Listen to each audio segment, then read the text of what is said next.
Hello, it's me, Brodie McLeod, once again doing another one of my waste casts from within the lodge, which is my new location at Cygnet Qstoke.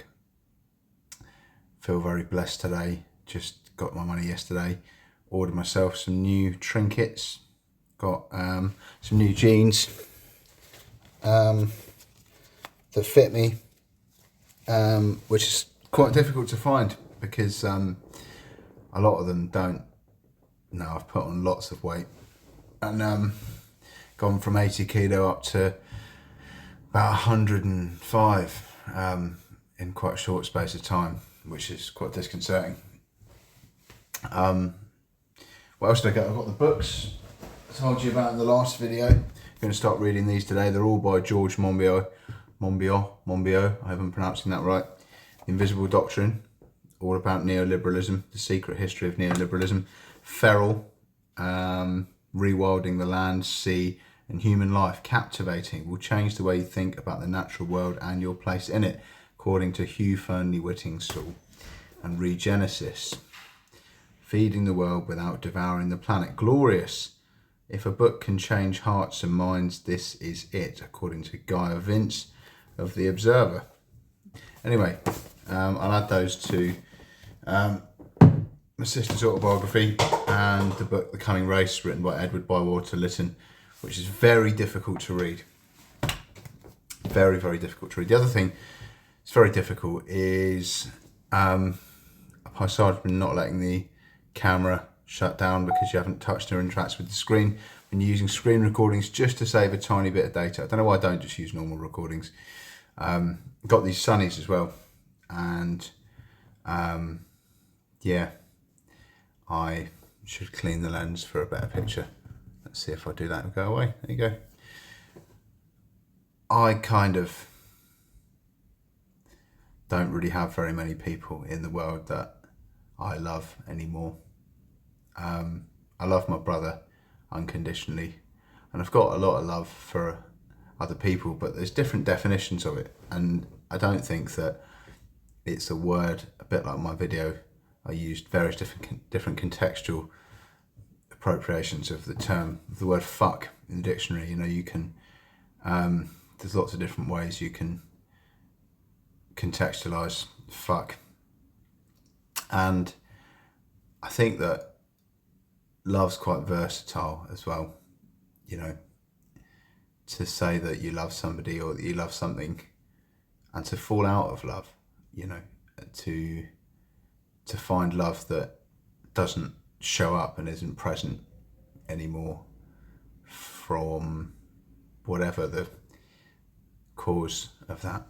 You know, saying goodbye to somebody you love is really hard. My brother came to see me yesterday. I wasn't saying goodbye forever, but I was saying goodbye to him as he left. We had a long hug for a minute and a half, and it was like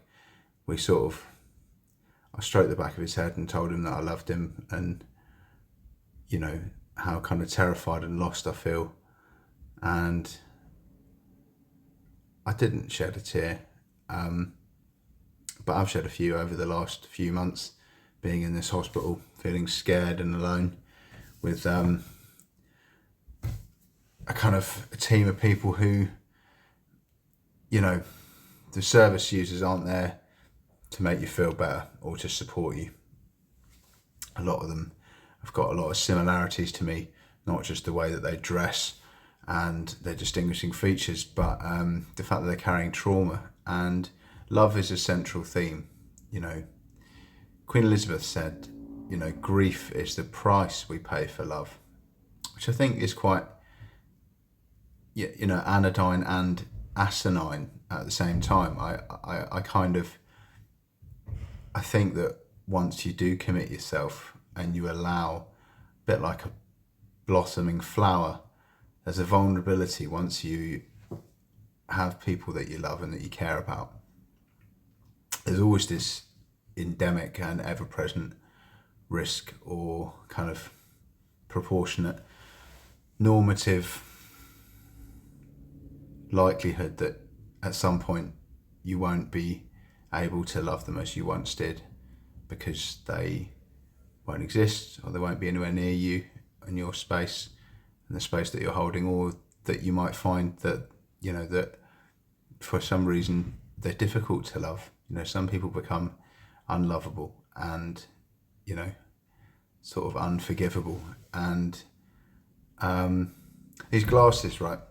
They said Dewberry on the side. Reminded me of my grandmother.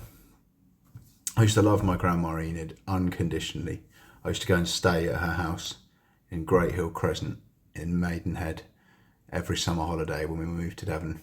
And her and her doting husband Derek and Enid Finch were some of the loveliest people that I've ever met in my life, and had some of the happiest memories building Lego sets in their sun lounge and eagerly unwrapping my Christmas presents, my birthday presents, when they used to arrive. My mum, we grew up in, I wouldn't say poverty, but I was like single parent struggling with 2 kids, income support, free school meals, child benefits kind of vibe, you know what I mean? I love my mum too, and she loved me in spite of the way that I used to throw my weight around when I went to move back with her after I separated with somebody that I loved. I had decided to go and occupy my mum's house like I wouldn't. They started bombing Libya, and I was really politically active at that point, and I sort of said that I wouldn't pay any more tax to the UK government. I wasn't going to support their warmongering campaign, but I wasn't going to be a Philistine and claim benefits either, so it was like I wanted to just exit the system. My mate Pete kind of, with quite some levity, put it to me that I was occupying my mum's house when the Occupy movement was going on. I was just sat on my mum's sofa with my brother's laptop saying, look at all of this geopolitics shit, look at this war for resources and this genocide happening in the Middle East. Imagine if you could see all the money that you pay in tax over the year, and you saw some of it being spent on roads and schools and hospitals in this country, but then you saw, some of it being spent on bullets and loaded into a gun and fired into an innocent civilian in Afghanistan or, Iraq. Not that they were all innocent civilians being shot, but, there was unquestionably a huge civilian loss of life for people that weren't militants, weren't armed, weren't dangerous, weren't doing anything but trying to cooperate, half of them. And still suffered the same fate. And fate kind of leads us to believe that sometimes love is fated. It's like, to quote Ed Sheeran, people fall in love in mysterious ways, sometimes just a touch of a hand. I always remember the day I fell in love once. I was in Corn Street in Bristol. I'd gone to meet a girl, and we hadn't ever had any kind of sneaky kisses, but we'd been doing a lot of flirting and cooking together, spending a lot of time together. And she met me for lunch. I think I was from my office as a housemate at the time. And she reached both her hands out and put them into mine. And we just sort of like looked into each other's eyes for a bit. And don't know, there's like stuff I've read about photons coming out your eyes, and the way that making eye contact with people when you're not wearing ridiculous shades is like an exchange of energy. But we were just near where, if you know Bristol, where Maximilian's sandwich bar used to be, and the Barber and the Jessop's camera shop is at the top of, next to where the Reed building is. We were just at that little bit of road, and we didn't say anything, and we didn't hug when we saw each other, because it was still like a platonic relationship. But she just put both her hands out, and I put my hand into hers, and we stared each other in the eye, and I haven't really been with anyone since then. not really. Like, I had a bit of a fling. 2013, I think I snogged another girl, Jenny. She's been very incredibly beautiful. I'd known for years. She was a very passionate lady. But I've been celibate for 10 years.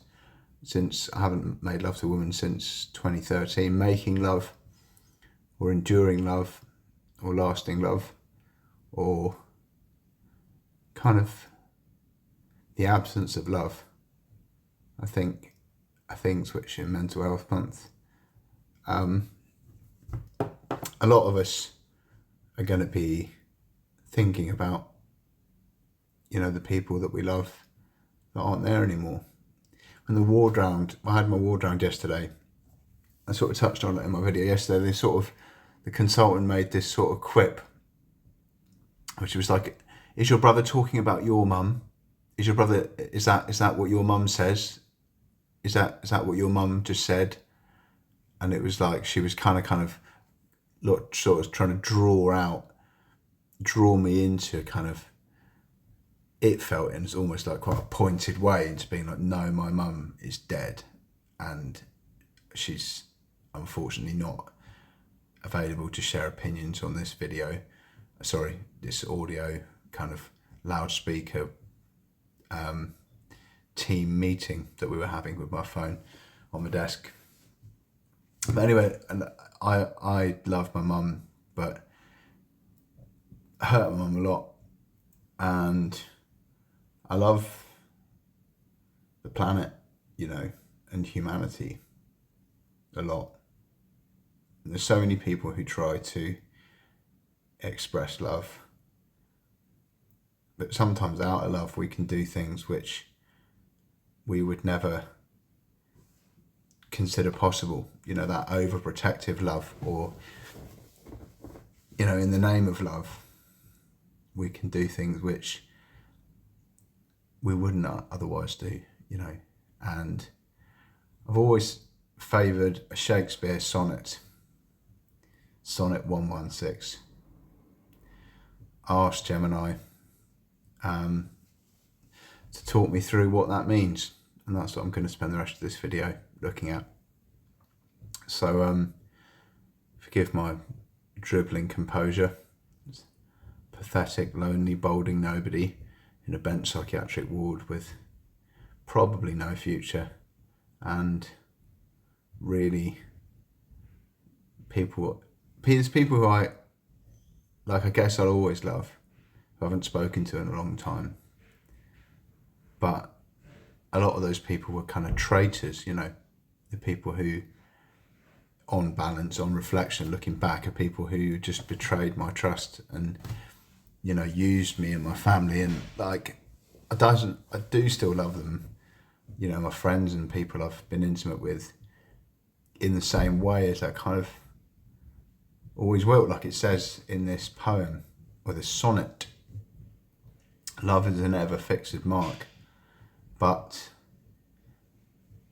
I think through Queen Elizabeth's lens, of grief being a price we pay for love, there's a kind of space we can all hold where we can accept that there's something innate, intangible, unnameable, indescribable, and so unutterably powerful within all of us, the expression of what we call love, the grief that goes with that, and the feeling of loss when, for whatever reason, you can't love somebody anymore, is almost unknowable. And 101 poets and people have tried to put it into sort of, movies and poems and books and God knows love stories, eh? How many of them is there? You get the Kleenex out at the end of a beautiful romantic movie, and that's just a part of our emotional makeup. But this is what Shakespeare said about love. I was using voice typing, so it didn't quite work. It said, could you please examine and explain Shakespeare's Sonnet 116 with an in-depth explanation of the subtleties and metaphors explored within the text, I should have said. But it just jumped the gun and said, absolutely, let's delve into Shakespeare's Sonnet 116. Let me not to the marriage of true minds and uncover its subtleties and metaphors. So sonnet number 116, text, let me not to the marriage of true minds admit impediments. Love is not love, which alters when it alteration finds, or bends with the remover to remove. Oh no, it is an ever fixed mark that looks on tempests and is never shaken. It is the star to every wandering bark, whose worth's unknown, although his height be taken. Love's not time's fool, though rosy lips and cheeks within his bending sickle's compass come. Love alters not with his brief hours and weeks, but bears it out even to the edge of doom. If this be error, and upon me proved, I never writ, nor no man ever loved. The in-depth explanation and subtleties of subtleties and metaphors. Sonnet number 116 is one of Shakespeare's most famous and enduring declarations on the nature of true love. It's not a narrative sonnet, but rather an argumentative one, building a definition of what love is by first stating what it is not. Quatrain 1. Anyone knows what a quatrain is? Put the answers on the back of a postcard. The foundation of unchanging love. Let me not to the marriage of true minds admit impediments. So the subtlety of that opening line is a direct address, almost a vow or like a prayer. The marriage of true minds immediately elevates love beyond mere physical attraction or legal union. It's a union of intellect, spirits and shared understanding. Impediments directly echoes the Anglican marriage service, if any of you know cause or just impediment. Is kind of a quotation of that. In a way, it's a nod to that, setting a solemn and weighty tone. By denying the admission of impediments, Shakespeare asserts love's inherent purity and invulnerability. Metaphor, the marriage of true minds, is a powerful metaphor for a profound intellectual and spiritual bond, transcending the more common understanding of marriage as a social contract. Love is not love, which alters when it alteration finds, or bends with the remover to remove. The subtlety of this is that it's a negative definition, crucial for Shakespeare's argument. He starts by defining love by what it isn't. So it isn't something that alters when it alteration finds, or refers to love that changes when circumstances change, or when the beloved changes, perhaps physically or in temperament, or bends with the remover to remove is a bit more active.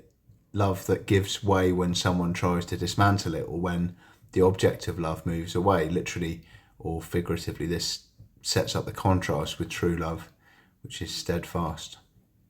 The metaphor, the verbs alters and bends, personify love, suggesting a lack of fortitude in a lesser form of affection. Quatrain 2, the steadfast beacon. In the sonnet it says, oh no, it is an ever fixed mark that looks on tempests and is never shaken. So the subtlety, the oh no, is a passionate interjection, emphatically rejecting the previous negative definition. The ever fixed mark is the central metaphor of this quatrain. It suggests something permanent, unchanging and reliable. The imagery of looks on tempests and is never shaken evokes a lighthouse or a sturdy coastal landmark. This implies that true love not only endures difficulties but remains a guiding constant through them. Metaphor of an ever fixed mark, is a metaphor for unwavering, immutable ideal. An unwavering, immutable ideal. It's a symbol of stability and resilience. The tempests are a metaphor for life's challenges, adversities and trials. It is the star to every wandering bark. I really like that bit. Whose worth's unknown, although his height be taken. The subtlety This expands on the previous metaphor, explicitly identifying the mark as a navigational star, like the North Star, Polaris. A wandering bark is a ship that's lost at sea, so the star provides direction and hope. The phrase, whose worth's unknown, although his height be taken, is particularly subtle. Sailors could measure the star's height, altitude, to determine their latitude, but its intrinsic worth or true nature remained beyond their grasp. This suggests that the true value and mystery of love cannot be fully quantified or understood, even though its effects and guidance are undeniable. Metaphor. The star is a metaphor for love's guiding, illuminating and saving power. The wandering bark represents humanity adrift in life, needing guidance. Quatrain 3. Love's triumph over time. Love's not time's fool, though rosy lips and cheeks within his bending sickle's compass come. Like me, you get old, you get wrinkly and fat, but you still feel that love kind of is immortal in a sense. Subtlety in this one, this shifts focus to love's relationship with time, a pervasive theme in Shakespeare's sonnets. Time's fool implies someone or something easily manipulated or overcome by time. Shakespeare concedes that physical beauty, rosy lips and cheeks, is indeed subject to time's destructive power. The image of bending sickle is a classic personification of time as the Grim Reaper, wielding a scythe that cuts down all living things. Metaphor. Time's fool is a metaphor for anything transient and vulnerable to decay. Bending sickle is a classic personification of time, symbolising its destructive and inevitable power. Love alters not with his brief hours and weeks, but bears it out even to the edge of doom. The subtlety in that bit, sorry about that.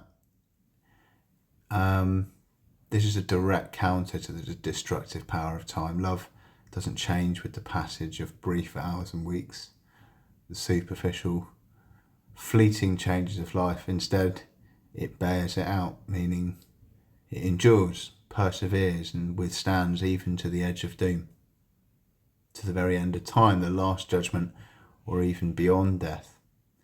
This elevates true love to an eternal, almost divine plane. Metaphor for the edge of doom is a powerful hyperbole signifying eternity, a realm beyond the reach of time's destructive force.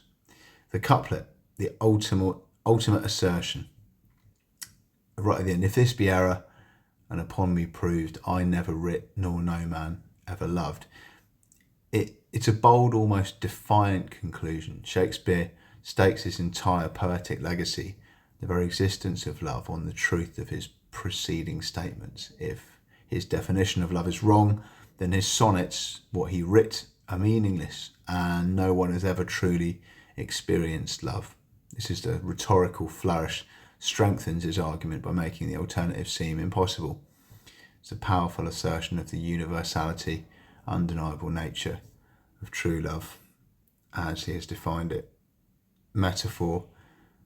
This is not so much a metaphor as a rhetorical device, an extreme, almost hyperbolic claim that underscores the speaker's absolute conviction in his definition of love. Overall subtleties and themes.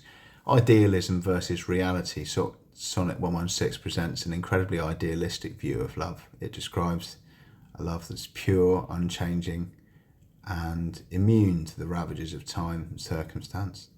The subtlety lies in whether Shakespeare believes this love is attainable or whether he's setting up an aspirational ideal. It's likely a bit of both, a testament to the potential of the human connection. Power of negation. The sonnet masterfully uses negative definitions, so love is not love which alters, to build its positive assertion. By rejecting what love isn't, Shakespeare clarifies what love truly is, a structure reinforcing meaning.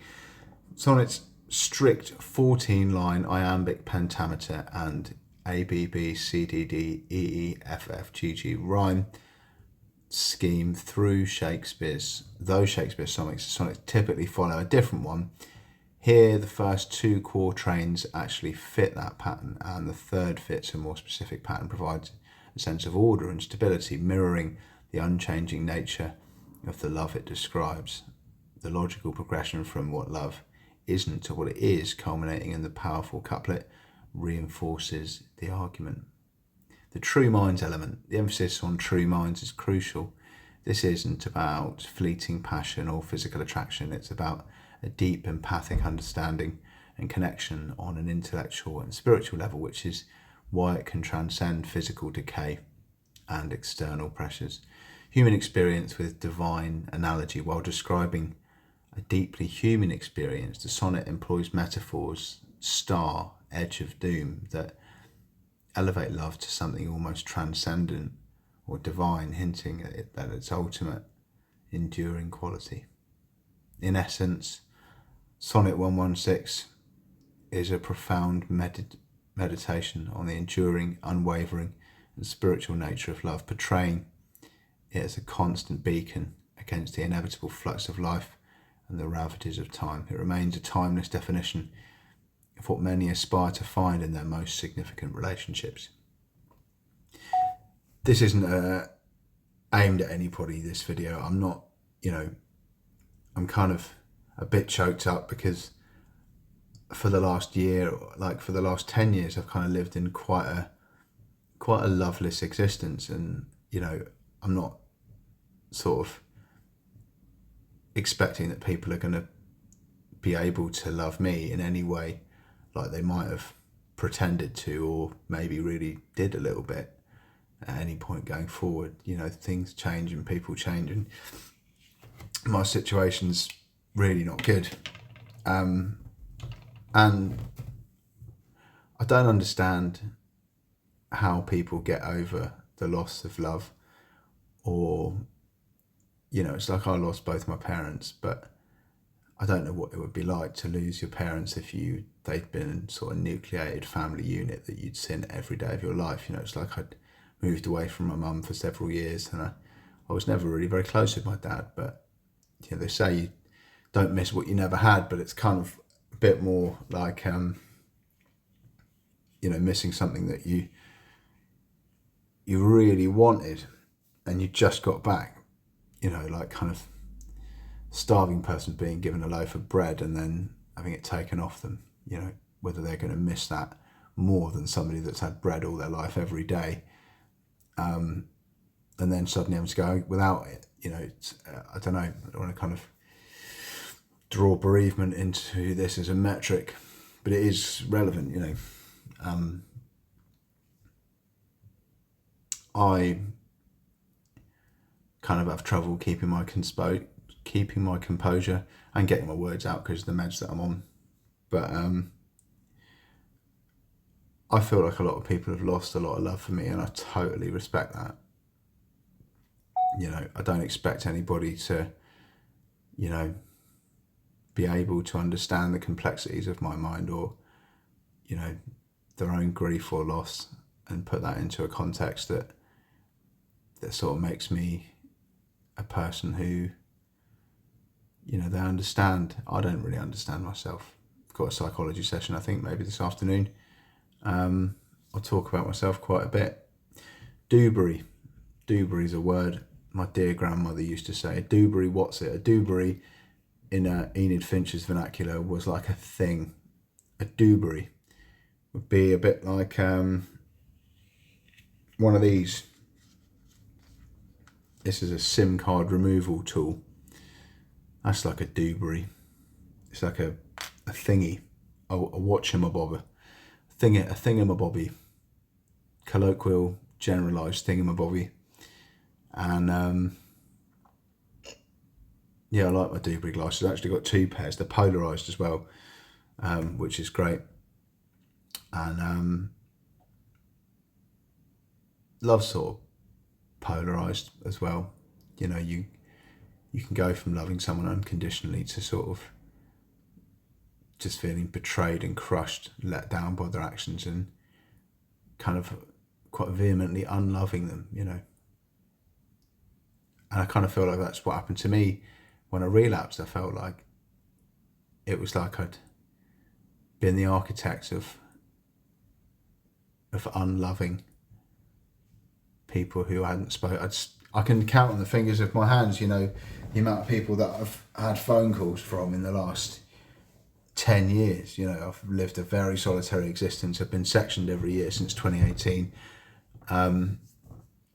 It's like no one's really interested in some fucking boring, delusional, sociopathic loner who, I don't know, I mean, they say be careful about the way you speak to yourself. You know, I'm probably one of the most, you know, intelligent, compassionate and caring, creative individuals that most people will ever engage with, and their intellect. I had like a bit of a tearful goodbye, almost been having a few tears trying to make this video, but there was an occupational therapist down at the other hospital, and at first we didn't really like each other, but we got to know each other.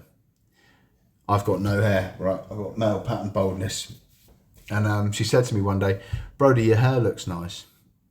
And I was like, what? What do you mean my hair looks nice? My hair looks fucking awful. Like, I'm going bald and I'm overweight. I'm like a fat, pasty, balding, old, middle-aged 30-something.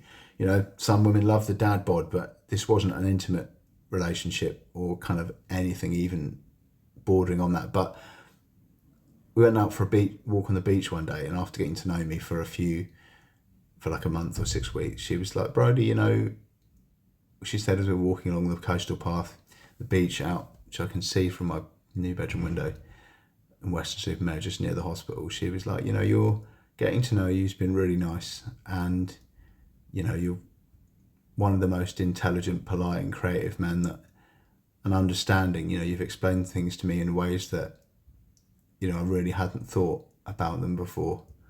And it's been a pleasure to meet you, but I don't understand how you can be at once so kind of emotionally intelligent, but also so arrogant."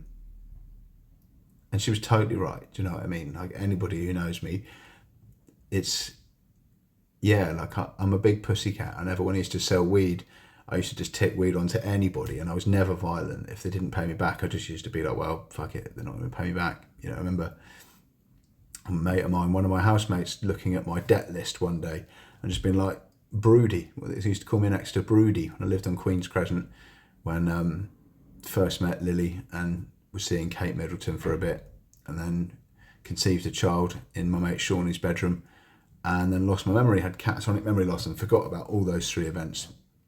And remembered them about 10 years later. Remembered I had children, and that I had a sister, and that I had a lady who was going to be the Queen of England, who I'd shared a bit of an illicit romance with for a short period of time. But it's all still kind of quite hazy. I don't know what caused the memory loss. I remember having like electroconvulsive therapy, strobe lights put in front of my face, and convulsions going through my head, and being in the Beach Ward Memory Clinic.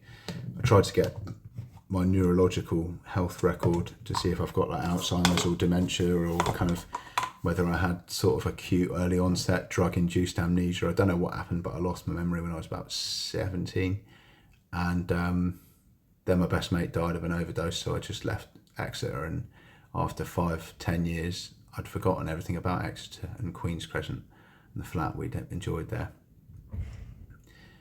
But then it was like, there were people that I'd loved, you know, who certainly aren't going to love me anymore, and I don't expect, you know, if they want to really see me. I'm probably quite a dangerous person to know. You know, people vehemently hate me because of the person I turned into, and I fucking hate myself too, you know. But I've managed to find, I don't know, with this occupational therapist, I've said I've always respected, the one thing that I love in a lady is somebody who can take the piss out of me, but really well. That's kind of hard to explain, but if somebody can prove me wrong, or be like, you know, no, you're a fucking narcissistic chauvinist in what you've just said, and here's why. And they're right. I really like that. People that can kind of lock horns with me intellectually and psychologically and prove me wrong, demean me, not as a kind of power imbalance, S&M 50 Shades kind of way, but just in any capacity. Any lady who can kind of like challenge me and kind of school me, I've always, it was her pointing out my arrogance.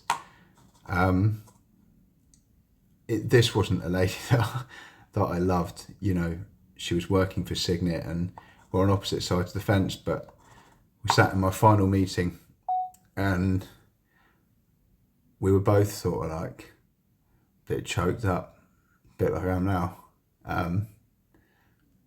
Because, we kind of hated each other, but at the same time, we'd got to know each other over a few weeks, and who knows, I might see her again one day. But don't be arrogant, guys. Don't be too full of yourself, and respect that other people will do anything for the people that they love. And you should too. And whether or not your time's full or a star to every wandering bark, if there is a star on the horizon, then it's always going to be something that points you in the direction of love, not destruction, cruelty, negativity, but that deep, innate, unknowable, indescribable feeling that we all have somewhere in here. They say the heart is the organ of love. It is kind of in here. You feel this throat chakra thing going on when you feel emotion, but when you feel real love, it's sort of somewhere deep inside your torso, and it sort of comes out through your eyeballs and your mouth, and the subtle, nuanced nature of body language and intonation of words and humour, eye contact. Even people on the opposite sides of a war can engender feelings, not of love necessarily, but I don't know what I'm trying to say really. Probably best I just stop if I don't know what I'm trying to say, because this is a 40-minute long video.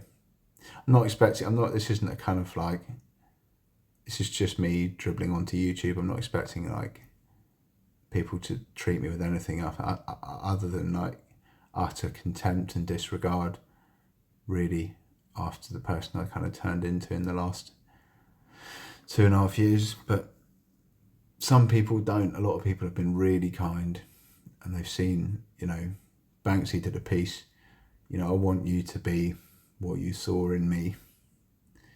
If I do have any children out there who can ever get to know anybody who's loved me for who I am, not for what I was and what I had to offer, they're few and far between, but there's a few of them out there. They'll tell you what they saw in me, and just hold on to that, and try not to let love get the better of you like it did with me, because once it does, it's really difficult to recover. With love, I wish you a good day and all the best for the future.